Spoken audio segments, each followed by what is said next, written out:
Welcome to the Shanghai International Circuit for the 6th and final round of the 2019 Blancpain GT World Challenge Asia. The stage is set. We have 5 sets of drivers or individual drivers who can still take the overall title.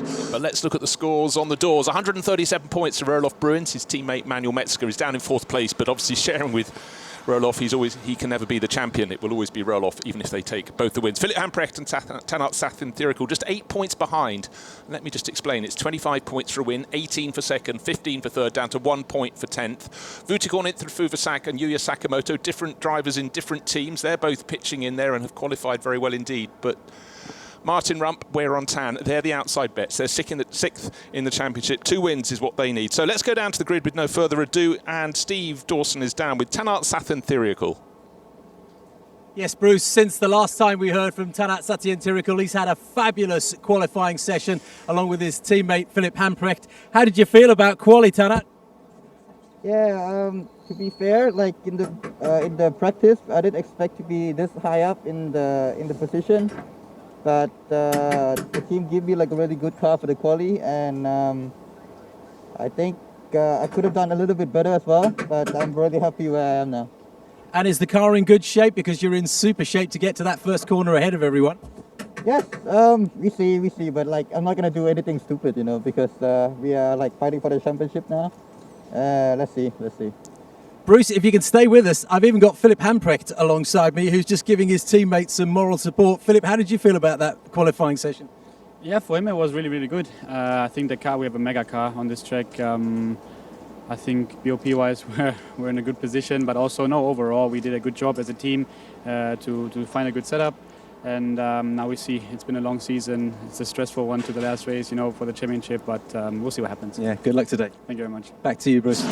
Red surely has to go to green. Now it does. Who gets the better start from the where it looked as though Wear on Tan had a good start as well, but the pole man Martin Rump has stayed in front. Where is the Mercedes? It looks like 1 place has been gained already, but he's on the outside line for the driver now up into 6th place. The championship leader, Roelof Bruins, doesn't want to overdo it, but he's picked off 1. He's done well. He's picked off the newcomer in the championship, Phantom Pro Racing. There's experience, but there is experience to control it through the first 3 corners. The man who put it on pole, very well done indeed for Martin Rump, and more challenging in behind. It looks as though we had a spinner right at the back there. I couldn't quite see who it was, Bruce, but I'm sure we'll get there eventually. Well, for Tanart Sathin-Thirikel, he did what he wanted. He didn't get into the lead, but he hasn't been passed. He's got 2nd place. Already the championship leader, Roelof Bruins, has made his way forward. Another person making moves is Yan Chen for the Chinese team. Oh dear, ARN Racing Porsche. This is a car that qualified on pole for the 2nd of the races, but on the exit of turn 3, the car is parked, and sadly so is the front bumper, so to speak, in the middle of the track.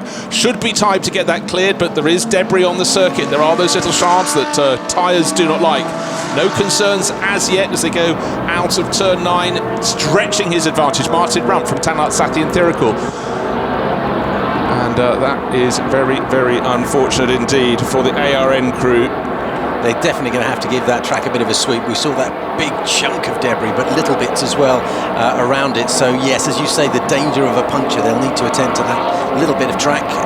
Martin Rump, though, stretching his legs. We're watching from the 2nd place car. Tanart Sathin-Thirikel 2nd in the championship, 2nd in the race. But certainly the Audi is pulling clear down that super long back straight down to turn 14. They go, not considering braking, not daring brake. Don't brake. Now the brakes are on the Audi. Now the brakes are on Tanart Sathin-Thirikel. Let's hope those behind can get the anchors on. Certainly Sathin-Thirikel really pulled in under braking. He was much later on the brakes than Martin Rump, but Martin Rump controls the race from the front. Wave yellow flag, safety car. There is the message.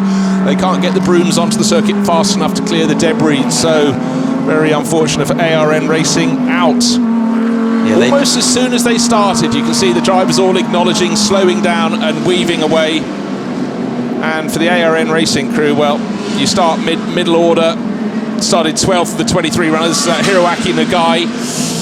Oh dear, Phantom Pro Racing on their debut in the championship. They looked as though they got very, very close indeed to the nasty bits, the sharp bits, the shards lying on the circuit.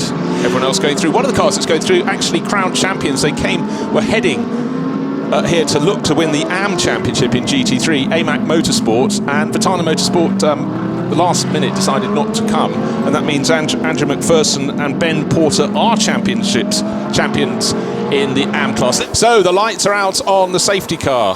The drivers are international characters. They know what that means, and it'll be dictated. The first car across the start-finish line must be the number 12 Audi. That is the law. No overtaking before then, but it doesn't mean you can get a really, really good run. We'll try and line up a move into turn number 1. The car's almost at the end of the back straight. 28 of them, should have 29, but of course we've lost that ARN Racing Porsche. That's out of the mix. Coming into turn 14, the little right-hand kink at turn 15. Car number 11 that started from the GT4 pole, coming out of the pits. Clearly a bit of frontal damage. Maybe he got in among the mix with that Ferrari that went around. I think you know it's a bit further back. The guy was further up the track. So round the final corner, already accelerating hard and's made a very good restart. Martin Rump, you'd have to suggest that Sakamoto was caught napping somewhat in the third place Ferrari. Let's ride on board with Tanat Safi and Thirical, second in the championship, second in the race. Nice tidy line for the two of them into turn 1, out of turn 1 up to the crest of the hill at turn number 2. Trying to put the power down too soon. Martin Rupp getting enthusiastic. The front end of his Audi washing away.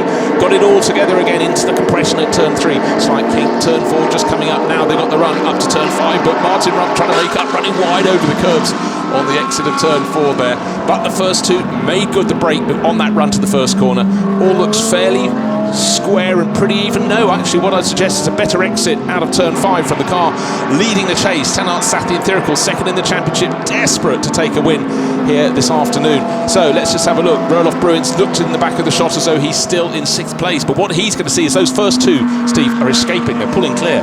Yeah, that means he's jumped 1 spot, so he's done well. He started 7th on the grid today, Roelof Bruins, so slowly but surely making his way up the grid. What we saw in the first, 3/4 of a lap. Now they've got the GT4 Mercedes GTO Racing after a clash on that first point. He came in for a pit stop, probably to have bodywork checked and taped down. He is in front of the race leader. They've got to catch him on a point on the circuit. They're considerably faster. He's GT4, they're GT3, but they don't want to be interrupted, don't want to lose the flow that built up through a corner and lose valuable momentum. But right now it looks so down the long straight they go. They'll pick him off, and you can see that very kindly with the indicator flashing away there, Brian Lee is going to keep out of their way, but he may yet affect those further down the order. The first two cars sweep past Yuya Sakamoto, will follow in the 27 Ferrari, or will he? First two have got past before the corner, and poor old Brian Lee's going to have to almost park it on the exit just to let them through. He's doing just that, but I think some of those behind made gains there. Let's see, Wyan Chen diving up the inside in 999. As they stand, those are the points, and Philip Hamprecht, Tanat Safi and Thirical, if they finish like they are, will be just 2 points ahead going into the final round. Yuya Sakamoto only 12 points down, but I also think just off the bottom of that graphic, if it finishes as it is, up to 115. So not taking the championship, even if they win, is the car that's leading. They're relying on the likes of Roelof Bruins not picking up any points today. Points go down to 10th place. Keep that figure in your mind. Car 1, car 5, car 912, car 17, and car 7 drive-through penalty for full start. Car 5, 912, 17, and car 7 drive-through penalty for full start. So 4 cars being pinged for a full start, not including, I'm glad to say, any of our championship challengers. The one that was furthest forward of those was Wan Bo in Porsche number 912, who's gone from 10th up to 8th. There's a gap back to the second place car in GT4, Sunako Jukuchu. Must be so strange for these drivers, Jukuchu and Kinoshita. Right, I'm coming in to hand over to my friend and teammate. No, I'm not. I'm actually coming in to hand over to myself by getting out of the car, standing in front of the garage. Arms folded, standing up straight. Stand up straight, man. Keep your head up. But he's got company at the moment, certainly being chased around.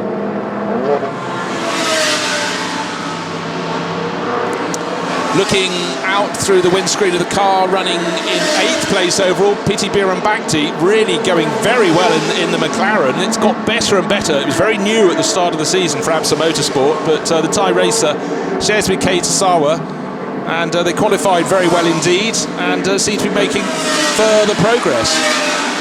In fact, it's the second race they qualified well for. The fact they've moved up to 8th from 15th, well, that's the star drive of the race so far. Clearly got it very right at the start. Maybe it was a bit of a sort out when you had the ARN Racing Porsche scattered out of the field, the car that brought out the safety car. But for Pity Beer and Bagdi, that's fabulous. Bruce, I'm constantly looking at Roloff Bruin's position relative to the guy in front and the guy behind, and there's a big gap either way. He's 0.4 of a second behind Intra Fuvasak, and then there's quite a long way between him and Fong behind him, almost 4.5 seconds. So he looks safe for now in 6th, but needs to do a little bit of work to take to go by the Thai driver ahead of him. Now just taking a look at some of the battle. Oh dear, David Chiptobian-Toro has been tipped around there, so was he given a push by Alex Au? Certainly Alex Au started the lap in the 666 Vincenzo Sospiri Racing Lamborghini. I can't see damage on the front, but he started half a second behind at the start of this lap, and the car in front of him is no longer heading in a straight line, is spun around. You have to presume there was contact between the pair of those, and they were fighting just at the tail of the top 10. 10th position overall they were, 10th and 11th. So the car that was 5th in the hands of Uticon Intra Fuvasak comes in ahead of the championship leader, the car in 6th. But if they finish as they are, he will still be the championship leader, Roloff Bruins, but his lead will have gone down from 12 points to just 2. Steve has gone and found the man that dominated the first part of the race. Martin Rump is with me. Martin, you look fairly tired. How are you feeling? I'm just mentally tired, man. It's been a long day. Everything led up to this. In my mind, I was like preparing from already yesterday on, and just to maximize every session and go first for the pole, and then maximize my stint. And now just fingers crossed, hoping that everything goes well for Wayron. And I think today and previous days that we've arrived here with Audi Sport Asia Team Absolute, it's been a good pleasure working with them, and it's just good preparation, and now we're trying to realize it. You got a fabulous start. Was the safety car a bit frustrating for you? Just a tiny bit. At least it was straight away in the beginning, so I still knew that there would be like a decent time in the stint to go, so I still had a chance to pull a gap. But yeah, I mean, every time you want to have as long as a session, you know, but I mean, safety cars are there for a reason, so I'm okay. All right, well done, thank you. Thanks, man. Always good to hear from Martin Rump, but while we had that interview, something rather important happened. Rahel Fry lost 4th position because it's been taken by Manuel Metzger, so the car that Metzger shares with the championship leader, Roloff Bruins, has gone up 1 further place, which makes it harder for Philip Hamprecht and his teammate Tanart Sathi and Thirikul to dream of the championship hopes. They're running in 2nd place, but Marcos Gomez is really pushing the 911 Porsche. And at this point, I also just want to pick out the car in 6th place, Absa Motorsport. I said there McLaren was going better and better, that it's found a circuit that really suits it. 6th place overall. Where did it start? It started down in the 15th position.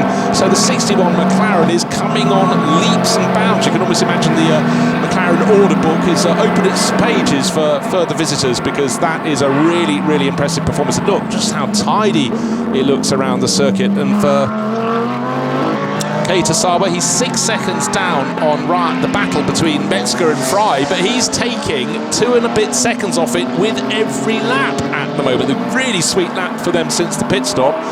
We're riding on board with the McLaren. Keita Sawa, 6th, is by far the best result they had this year, but he fancies 5th. And for Rahel Fry, well, he's hunted her down by 1.5, 2 seconds a lap, and now he's got to see if he can pass her. Don't expect the move to come now. He's got to work out a bit of a slip there up into turn 10. Rahel Fry going really wide in the Audi, but suddenly was in the right position, but now she's in the wrong position. She had to slide wide in the second part of this 3-corner sequence onto the back straight. Oh, the McLaren very nearly got past it into turn 13, but Rahel, she's tough. She does not back off. Now, let's see, using the slipstream down that long back straight, this is exactly the position that Sawa wanted to be in.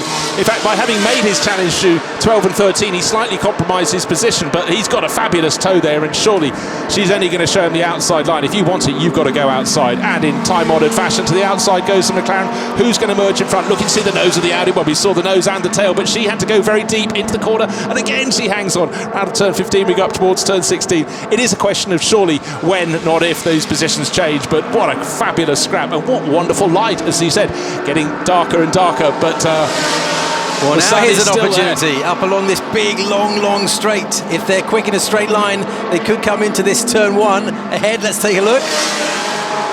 Not quite.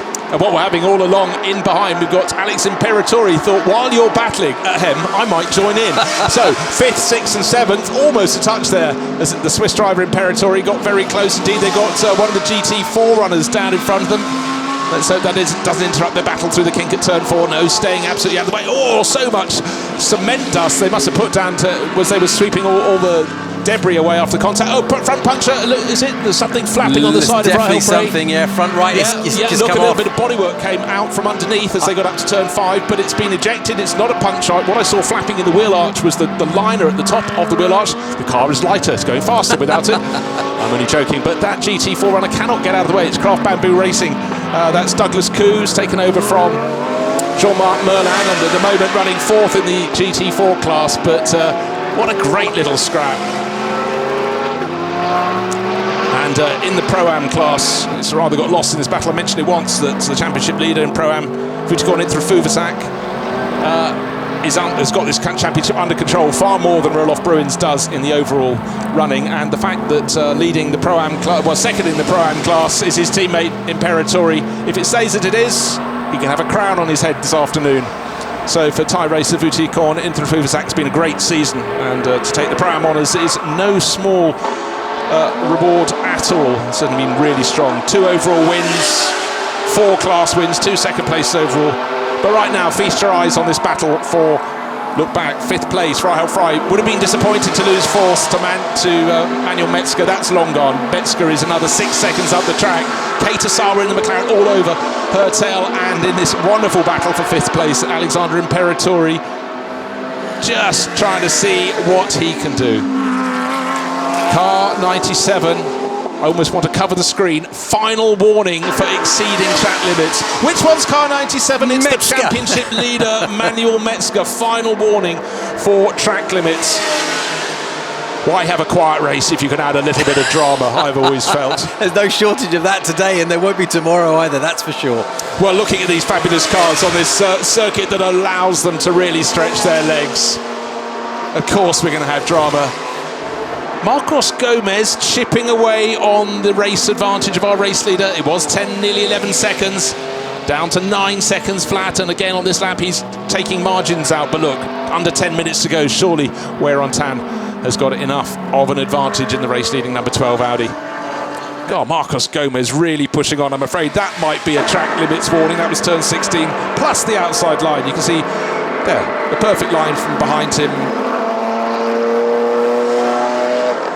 4.1 seconds to good, so just creep onto one further lap, so that shouldn't be a problem. Yes, the gap's come down, but Wear on Tan has got this under control, but it does mean for those who are under a lot of pressure like Rahel Frey, had they backed off, had the race leading car backed off by about another second, that would have been the final lap. They did not, and that means Rahel Frey is going to have to fight for another lap to keep Alexander Imperatori behind her. So Wear on Tan leading in the number 12 Audi, the number 27 Ferrari from Hub Auto Corsa. Marcos Gomez catching her, but surely the Brazilian cannot take 4 seconds out of her and move past on this, the final lap. Philippe Hamprecht, his car started the championship in the championship battle second today, started second on the grid, has slid back as the Hub Auto Corsa Ferrari, and there it is, there's the confirmation this is the final lap. I think they were hovering, but with the number 12 Audi, in fact his last lap was its slowest for some while, but coaxing it home. Doesn't matter if they win by 1 second or 5, it really makes no difference. It will be the 25 points for win, the 25 points that were absolutely essential to keep Martin Rump and Wear on Tan in this number 12 Absolute Racing Audi in the championship battle. To talk about them as the outside bet is almost to underestimate it. It is a giant challenge. They have to win this race and tomorrow's race. And don't forget they have 15 seconds of success penalty to knit into their mix. But you'd have to say, looking at today's form, they are looking pretty good. Their race pace is good, but the trouble is Wear on Tan qualified 17th out of the 23 GT runners, so I think that is the factor that means that victory today will not, well, yes, it will keep them into the championship, but they need everybody else to have a disaster in the final race, the 12th and final race of the 2019 championship. But they've shown very, very well indeed, all built on the qualifying form of Martin Rump. His brilliant opening stint had a 10-second advantage before the pit stops, and the checkered flag is out for the race winner today, number 12 coming through. So victory for Wear on Tan and the driver who started it all, which is Martin Rump. Marcus Gomez takes second place overall. But let's go down and hear from our race winner, Wear on Tan, with Steve. Yeah, Wear on Tan is with me. Delighted young man, well driven. How's it feel? Awesome. Oh, it'd be much better if we were really in the fight for the championship. But you know, we came here with one mindset. We wanted to cap the year with a win. Still got one more race tomorrow, but you know, today was fantastic. Everyone did an amazing job. Martin put the car on pole. Amazing first stint, and we brought it back in P1 just like we wanted. Martin has joined us. Martin, what was it like watching your teammate there? Few nails bitten? Nail bite, yes. That's what I was going to say. Oh my God. Yeah, we all just worked so hard for this to happen today, and exactly how we planned it. So happy for the team. All right, there's some champagne to come. Enjoy yourselves. Thank you. Thank you. So, out of the championship, but definitely with the biggest check today, our race winners, Wear on Tan and Martin Rump. They wanted their win, they took the win, and did it in great style. Had performance to spare. Well, here we are. We started in April at Sepang in Malaysia. This is the final round, race number 12 of the season, the Blancpain GT World Challenge Asia. The circuit, absolutely fantastic, brilliant condition. It's a warm but not hot day. It's not too humid, so perfect conditions for the drivers. And when we came to the championship finale, Roelof Bruins had a 12-point lead, and after yesterday's incredibly exciting race, the first of two here, that lead is down to 9 points. But there are 4 driver combinations who can still take that championship. It's Roelof Bruins to lose, but it's going to be very, very interesting indeed. But down on the grid, the full flavour of China today. The drums, the dragon up at the front of the pack, and down at the tail, a couple of lions are moving their way forward towards the front of the grid. Steve, you're down there on the grid. What's the atmosphere like? Yeah, Bruce, I've got 2 very important people with me in today's context. Tanat Satyanthirakul to my left, and Philip Hamprecht, who's doing the first leg of this race. Are you feeling nervous, excited? How would you describe your emotions, Philip? Focused, I think. Of course you're nervous, it's a race, but yeah, it's good. It's the last race of the season, fighting for the championship. It's a tight one, and yeah, I'm going to go all out. Have you done the maths? Do you know exactly what you need to do in order to win the Drivers' Championship? No, I'm just going to go balls to the wall, as you would say, and try to win it. Tanat, how are you going to spend the first half hour? Watching your teammate or watching Manuel Metzger in the car that is challenging you for the Drivers' Championship?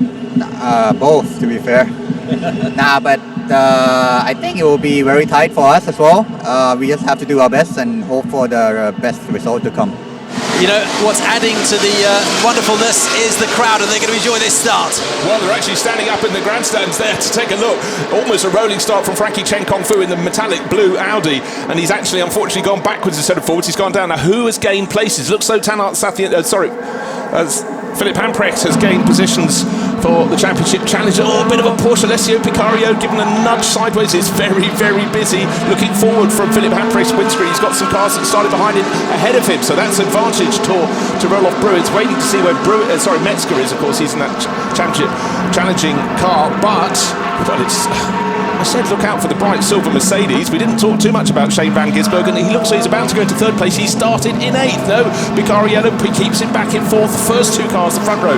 Chris van der Dritt, Frederick Schandorf pulling clear already. And now Bicariello just edging out Shane van Gisbergen in behind. A driver who's made a real flyer is Leo Yihong Lee up into 5th place. But where are the championship challengers waiting for Metzger? He's gained 3 places, and Philip Hamprecht is in 6th. So he's gained 1, but advantage, you have to say, for the championship leading car. Yes, 7th actually for Hamprecht, just at the moment. Oh no, you're right, he has gone up to 6th, you're right, so he's gained a place. So every one of our 3 effectively Drivers' Championship challengers have improved on that first lap. There's a long way to go though. You shouldn't have corrected yourself, you're right. In fact, Hamprecht has just gone back behind Alexander Imperatori, so it's changing that fast. But the real scrap at the moment is the first to escape, is the battle for 2nd place between 2 of the quickest drivers in the championship, you'd have to say, on qualifying form. Alessio Picariello and certainly Shane van Gisbergen was taking no prisoners on that opening lap up into 4th place.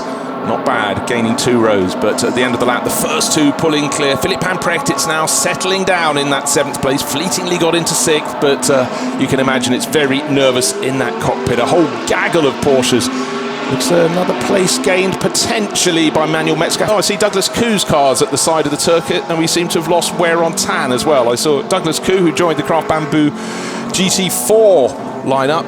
Malaysian, his car is parked. There it is at the side of the track. Can't see. Look, yeah, a little bit of damage possibly on the rump. Not Martin Rump. Well, in fact, Martin Rump won't be having a race because his car that was a winner yesterday is just reported to the pits. There's smoke from its left rear corner, so probably a puncture. But oh yes, smoke from the front of the number 77 Mercedes. So the 4 new cars in GT3, single race entries, they cannot pick up points, but none of them are in the points at the moment for the top 10 positions, so that's absolutely fine. They won't be interrupting it. So Chris van der Drift has to get it right. He's the driver who can dictate when he goes. He cannot be overtaken before the start-finish line. Coming up to turn 14 now, they've got to get through the kink at 15, the left-hander at turn 16. Cannot be passed before the start-finish line, but if he goes as early as he possibly can and catches the driver in second place, Frederick Schandorf, out, he can stretch the advantage. They're coming into the final corner now. They can accelerate as hard as they want. Oh, both out over the curbing on the outside. Might have to watch that. Looks so Alessio Picariello has had a very good restart in third position. Likewise, Shane van Gisbergen in fourth, haven't lost too much ground. And looking in the background, can't quite pick out Manuel Metzger in the championship leading incumbent 97 Mercedes. Looks like it's staying about ninth. I caught a glimpse of them as they went along beneath us there, Bruce, and they're all fairly evenly spread out. I don't think anyone made any significant mistakes there. Yeah, exactly so. Because basically, the problem starts if the driver in second place makes a bit of loses momentum or doesn't pick up momentum fast enough. No one else can overtake him, so they start to lose ground. But it absolutely, I mean, even Stevens is a phrase that covers it all. And I would say, actually, looking at that leading quartet, the driver who's possibly got the momentum, speed in the car at the moment, only it's the first part of the lap up to turn 6, is Shane van Gisbergen in fourth place. And right, GT4. It's the battle between the 2 BMW Team Studio entries. Instead of sharing a car for this, the final round of the championship, Tsunaka Jakuchu and Takayuki Kinoshita decided to have one each. You could just see the second place. There's Jakuchu leading the class. Second place in the race is Takayuki Kinoshita, but he's got plenty of company. Yesterday's class winner, Ringo Chong, all over his tail. Ringo, though, will have to spend an extra 15 seconds in the pits, but both his challengers will have to share a similar amount of time. 17 seconds in the pits for Jakuchu and 12 for Kinoshita. Do all that, there they are on the track. This could be almost identical position come the end of the race. Yeah, well, it's about to change on the track because Ringo Chong has thought, well, I'm going up into turn 11. I'll take the position. It was the last time they crossed the start-finish line, 2.5 seconds between Jakuchu and Kinoshita. That's probably going to expand slightly. No changes in the front, and in fact, I'll tell you what, when I saw a change on the screen, it showed that Imperatori had gone past Liu Yi Hong Li. It was a timing glitch. It was immediately corrected. I thought Hong Li was behind him. I didn't see him go past. No, Hong Li is still in sixth, ahead of Philippe Hamprecht, just over a second to the good. Now, Rahel Fry fighting her way up the order, just trying to go past Ben Porter. Ben, this year's AM Championship champion, with his teammate Andrew McPherson, not wanting to let Rahel Fry. Rahel's trying to let Fry by. Fly by night. So tucked in behind number 5, that's one of the other new entries. That's Phantom Pro Motorsport. That's the car that joined the championship this weekend for a one-off and immediately won the AM class. So again, very close to the AM champions, the 51 Lamborghini. Rahel Fry's wishing she was anywhere else, frankly, than being the meat in their sandwich. All the times are being refreshed, Bruce, and just quick look at Hamprecht and Metzger and where they are now. Hamprecht's closed the gap on Hong Li to about 5/10. Mo is 5/10 behind him, and Metzger 1.3 seconds behind Mo. So the chances of him overtaking Melvin Mo at the moment, not so great. No, and I would think that maybe oh dear, we've lost one of the Zun Motorsport cars. That's number 7. So unfortunately, there's flames there as well, Bruce. On the other, there we go. Look. So for Karchun Ma, just well, it's the engine's still firing. But pyrotechnics. Yeah. So unfortunately, that's one of the 2 entries from the Zun Motorsport crew. Now Frankie Chenkong, well, it's spun around and it's got going, and that was at the final corner. So off he rumbles. Positions lost, hand over fist there, unfortunately for Ma. Second, third and fourth, very close indeed. 4 and a bit seconds down on the race leader, and trying to hang on to their tail is Alex Imperatori. The top 5 cars are all Pro-Am runners. The top silver runner is the 912 Porsche, just coming into shot behind the graphic. There it is, dark red in the background of the shot. That's the top silver driver. Liu Yi Hong Li will hand over that 912 Absolute Racing Porsche to Wan Bo. and silver means 2 more experienced and better qualified drivers, so their chances of getting a podium must be pretty good indeed, because in all the cars ahead of them, the quicker driver, the Pro, has done the first part of the race, and over to the AMs. But it must be said that Vutikorn-Intra-Fuvasak is the best of the AMs to make up a Pro-Am pairing. He is the Pro-Am champion for 2019. The GT4 battle has been tight all along, and it continues with Sanako Chikuchu. First it was Kinoshita, the teammate, being passed in his BMW by Ringo Chong, and now yesterday's GT4 winner Ringo Chong dives up the inside, surely not quite enough up the inside, but he's made the move stick. Very well done indeed. So new class leader in GT4, Ringo Chong, inspired by yesterday's win, just moves ahead of Sanako Chikuchu. Ringo will have to be 15 seconds extra at his pit stop. At a standstill, Chikuchu will have to be 17 seconds. So this is going to be incredibly tight after pit stops, and 12 seconds extra at the pit stop will be the driver who's third in class, Takayuki Kinoshita. He's about 3 seconds behind. They should be all but equal when they come out after that pit stops. Why is the 911 being pushed backwards in the pit lane? Is there a problem? Did it pull up in front of the wrong garage? That could be a question. Just trying to work out what is happening for 911. We saw it up on the jacks. This is not what you want to see when you're a championship challenger. I don't understand what's happening. Maybe it just they needed better positioning, but don't forget there is plenty of time for a pit stop. 90 seconds minimum time you're allowed, but of course it's 95 seconds for the 911. So we saw Takayuki Kinoshita come in to serve his pit stop. Of course it's a wheel change, the driver has to unstrap himself, get out. You'll see now Sanako Chikuchu do exactly the same. He will have to go around the front of the car, stand in the pit lane. Thanks very much. Right, apparently, just what you don't want. Hot news here. There was a problem for the 911 pit stop. Had to move to the neighbouring pit box because there was a problem with the air supply, obviously, which is essential for the wheel gun or the jacks. Oh my golly, you're trying to keep cool, calm and focused, and I'd say that Philippe Pamprek did a good, solid job in the opening stint of the race. He started 7th, he came in from 7th, and will have lost a handful of seconds with that. A handful of seconds I'm sure they could not afford to lose. Now, out on the track, Frederic Schandorf is very resilient indeed. Alessio Picariello desperately keen to get past, but he has been so since the start of the race. He moved up to 3rd on the opening lap and has from 4th got ahead of Frankie Chen Kong Fu. In fact, the number 13 car has tumbled down the order, went down to 8. That was the real loser on the opening lap. And right now, it looks as though Alessio Picariello can do nothing about Schandorf. They're all going to be handing over to their less experienced teammates, so they're going to stay out as long as they possibly can. Picariello, before he hands over to Jeffrey Lee, is desperately keen to gain the position, if only for his own personal pride. They're not in the overall championship battle, not at the very sharp end. Only 4 crews can still take victory in this race. Vutikorn-Intra-Fuvasak, very much the outside chance. He's placed 4th, he's already won the Pram title, and here is Manuel Metzger, handing over to Roloff Bruin. So the championship leader in and out. Does he come? He comes out still behind the 912 Porsche, that's fine. He was behind that on the circuit before. Oh dear.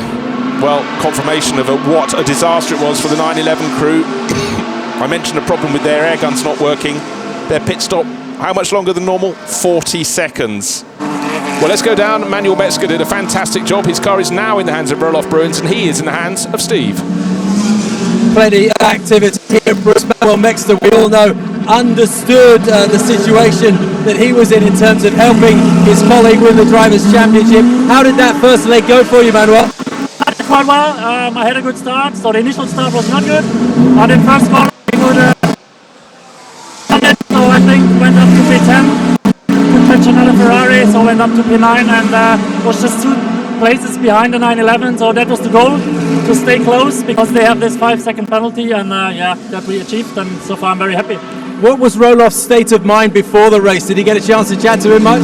Yeah, we chat a lot at the breakfast yesterday at dinner. So both of us, to be honest, were quite nervous, as both of us never were in that situation to race for a title, and especially him.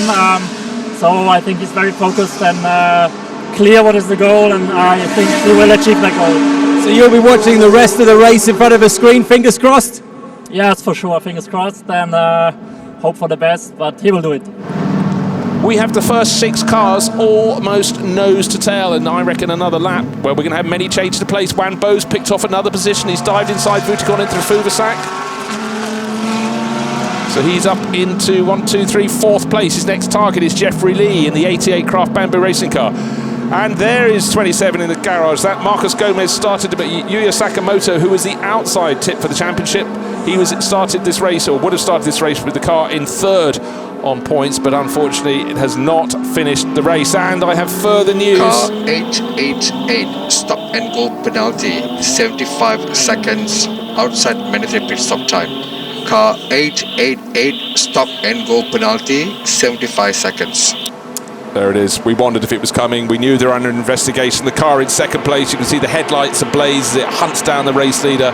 They failed to come in, get into the pit entry before 25 minutes remained in this race. They were outside it, stop and go penalty. In fact, they were outside it by 1 minute and 15 seconds. So absolute disaster. Serving it right away. Big shame, because this could have been the day of days, getting on the top step of the podium for Jeffrey Ibrahim. But the Prince of Johor, he's had a real splash in his first season of GT3 racing. And so GT4, we haven't talked about that for a while. Who is leading in GT4? Setiawan Santoso, there he is on our screens. Took a win yesterday with Ringo Chong. It was always going to be close after the pit stops. He's 1.7 seconds clear of Sunako Jakuchu, who's got 5-second advantage over Takayuki Kinoshita.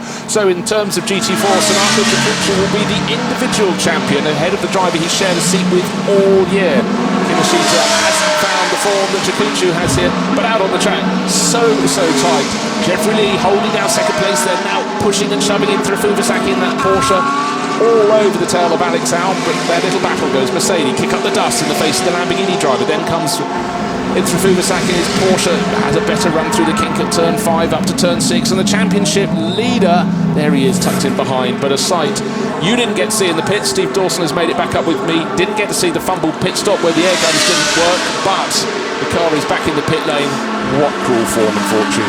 Well, as it stands, 5 minutes remaining in the race. We've had a change in the lead of GT4, and it could be quite fitting, because Sunako Jakuchu will beat his teammate Takayuki Kinoshita. But he's going to do it with a win, because he just moved ahead of Setiawan Santoso. So now Sunako Jakuchu, the 82 BMW, into the lead of GT4.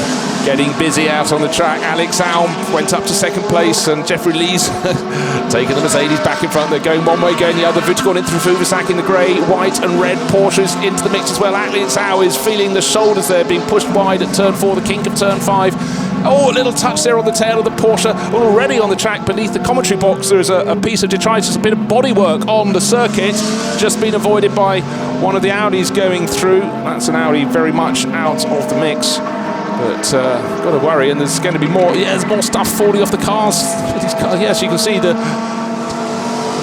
marks of war, and the car who would be first to pick up the damage would be the car of our championship leader. Roloff Bruins, I said just a few moments ago, he's keeping it clean, he's keeping it tidy, he's keeping out of the way, but these cars are shedding body parts in front of him, and they're sharp body parts. Nothing being shed from the race-leading car, the 912 Porsche of Wan Bo, but various other points around the circuit. You can sense that Wan Bo doesn't need to do any more. A 3-second cushion going onto the final lap, particularly with those in behind fighting so hard for position, is more than enough. Just got to avoid any sharp bits of bodywork lying on the track. There has been some contact. Jeffrey Lee just checking which of that's 82, that is the car that is going to win the GT4 title on his own, because this final round, Sunako Jakuchu said, I'll run 82, you can not share with me this weekend, Takayuki Kinoshita. We'll see which of us will be the champion. One of us will have the ultimate honour rather than sharing the title, and it's going to go for Jakuchu on this, the final day of the season. The 12th race spread across 6 rounds, and for Wan Bo it's looking very nice and neat and tidy. You have to say, Jeffrey Lee, has he got enough in hand? Vutagon in through Fubasaki in the 918 Porsche he took the Pro-Am title yesterday. He'd like to be one step higher on the overall podium here. Podium finish has gone away from Alex Howe. He's muscled out of that back pack down to 4th overall. Frederick Schandorf did a really good job in the first half of the race. Still little bits and bobs out on the circuit. And then suddenly the car in second place. Sorry, I beg your pardon, I got ahead of myself. That's Wan Bo going past 55. Sorry, it's the 88 Mercedes I was looking for next. I thought, wow, that's got on right up with him. But second place looks safe, surely. Turn 11 leads into turn 12, turning into 13, and then on to the back straight goes Jeffrey Lee in second place. Vutagon in through Fuvasak. I thought that was a passing manoeuvre about to happen, but it isn't, and it's good to see actually the 55 Mercedes keeping totally out of the way. doesn't want to interrupt anyone's race, will end up a lap down. That's been driven by Daniel Au at the moment. Better place to the Owls is Alex Au. He's in fourth in the Lamborghini, but no one able to catch up with Wanbo. Good starting stint from his teammate Liu Yihong Li, but stretching it nice and comfortably towards the end of the season. The end of the lap, that's turn 16. They're only 16, that's the final corner. The final lap of the 2019 Blancpain GT World Challenge Asia is complete. Wanbo is the winner. Jeffrey Lee comes home in second, pushed by Vutagon into Fuvasak. Alex Au in fifth, and our champion, lights flashing, the car in fifth place. Roloff Bruins, the job is done. Delight for Indigo Racing, and he kept his cool. Manuel Metzger did the first part of the race, but for the Korean crew, very, very happy indeed. The Lions are there to grab. Getting in the way of Liu Yihong Li. Winning is very, very good anywhere, but for a Chinese driver, winning on home ground in a Chinese team, that is super special, and Wanbo will bounce out of the car. They've ended their season on a massive high here at the Shanghai International Circuit, and you can see what it means to them there. Delight for them. They haven't taken the title, but they've ended their season with a bang. So really, really good conclusion to the season there. And Liu Yihong Li didn't do the first 2 rounds, but was a very, very useful teammate for Wanbo. But now, finally, chased in by a car that started today third in the championship, the Ferrari. Don't forget that had many, many laps in the pits. Yuya Sakamoto coming home 26th, 7 laps in arrears, 8 laps in arrears after the mechanical problem, but no problems, thank goodness, for Solid Indigo Racing. 5th place is good for them, but let's go down to talk to today's winners. Who is Steve? Yeah, great scenes down here, Bruce. We've got family as well. Yombo, first of all, a late 25 points for you guys. How does it feel? I feel good. Actually, my team Leo did a good job. I took it off the car. I feel the team gave me really great car. I just try to push what I can. So yeah. Yeah, I think we did a good job in the quali. Then in the first part of the race, we have a really good pace. Then after the safety car, the front tire was really bad. Then I just managed the car and bring it SP1 in Silver Cup for Bob. Then we had a good chance. Yeah, I know that's going to happen. That's going to happen. There is champagne to be consumed. Well done, gentlemen. So all the cars have made it back in from the pack, but the most important driver to catch up with is the driver who's bitten his nails away, but he's this year's champion. Yeah, the season is over, and we know who our driver's champion is. It's Roloff Bruins. Roloff, you're taking congratulations from your colleagues. Just tell us how it feels. Amazing. I don't even have words for it. I mean, we went into the last race starting from P14 and finishing 5th. I mean, incredible. Was there a point in the season when you thought, yes, I could possibly be the driver's champion? I think we had we got that thought like in the last part of the season. I think around Korea we thought we actually have a shot. Let's take a look at the results at the end of the season. The last race, the 12th race, and Wanbo built on the work that Liu Yihong Li put on with the number 912 Porsche to win by 3.1 seconds ahead of Jeffrey Lee. And in behind was Roloff Bruins. He didn't need to try and overtake. 5th place was more than enough, with his championship rivals all hitting some form of problems. 5th place on the day was perfectly good enough for the title. The Chinese crew winning on home ground, so just waiting for them to come to take the top step of the podium. Liu Yihong Li and Wanbo. No, it's been shared there by Jeffrey Lee. Wrongly, off he gets. Up onto the top step, yeah, milking the applause. The respectable figure of Wanbo and alongside slightly slighter figure of Liu Yihong Li. Ladies and gentlemen, our driver's champion for 2019, please welcome Roloff Bruins! So Roloff Bruins does get up onto the podium. We thought it might happen, and wait indeed, because here he had to wait, and then everything came his way today. Another really strong drive, and the overall champion, Roloff Bruins. And Roloff didn't get any champagne of his own up there on the podium, but Alessio Picariello sprayed him in time-honoured fashion. So the last of the 12 podiums for overall honours.